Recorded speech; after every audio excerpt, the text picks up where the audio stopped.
காலேஜஸ்ல நம்ம எக்ஸாம் எப்படி பாஸ் பண்ணலாம் அப்படின்னு சொல்லி கொடுக்குறாங்க. ஆனா ரியல் வேர்ல்ட் நம்ம ஒரு ப்ராப்ளம் எப்படி சால்வ் பண்ணணும்னு நம்ம கிட்ட கொஸ்டின் பண்ணுது. காலேஜோட மிஷன் இஸ் சிம்பிள். உங்களை வந்துட்டு பேப்பரை மெமரைஸ் பண்ண வைக்கணும், அதை எக்ஸாம்ல எழுத வைக்கணும். when you are pass you can celebrate, அவ்வளவுதான். பட் காலேஜ் லைஃப் முடிச்சு அதை தாண்டி நீங்க ரியல் லைஃப்குள்ள என்ட்ரு ஆகிறப்போ நீங்க ஒரு கம்பெனிக்குள்ள போறீங்க. உங்களோட பாஸ் கேட்பாரு, அந்த ப்ராஜெக்ட் கொடுத்தேன்னா என்ன ஆச்சு, இன்னும் முடியல, எரர் வருதுன்ட்டு. கிளைண்ட்டு சொல்லுவாரு, அந்த ஆப் வந்துட்டு எனக்கு சரியா ஒர்க் ஆகல, சம் பக் இருக்கு. டீம் மெம்பர் அப்போ கரெக்டாக வந்து சொல்லுவாரு, இந்த ப்ராஜெக்டோட டெட்லைன் டுமாரோ அப்படின்னு. இந்த இடத்துல யாருமே உங்ககிட்ட கேட்கல, பேஜ் நம்பர் 42-45 இருக்க அந்த டிஸ்கிரிப்ஷன் என்னன்னு சொல்லு, எழுதுன்ட்டு. ஸோ இங்கே தேவைப்படுறது ரியல் ப்ராப்ளமை ரியல் வேர்ல்டில் நீங்கள் சால்வ் பண்ண கற்றுக்கணும். இந்த இடத்துல நீங்கள் படித்த வெறும் நாலேஜ் மட்டும் பத்தாது. You have to improve the skills in problem solving.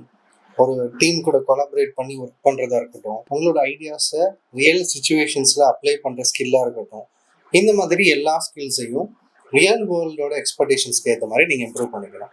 நீங்கள் இப்போ என்ன ஸ்கில்ஸை ப்ரிப்பேர் பண்ணணும்னு நினைக்கிறீங்கன்றத கமெண்ட்டில் சொல்லுங்கள்.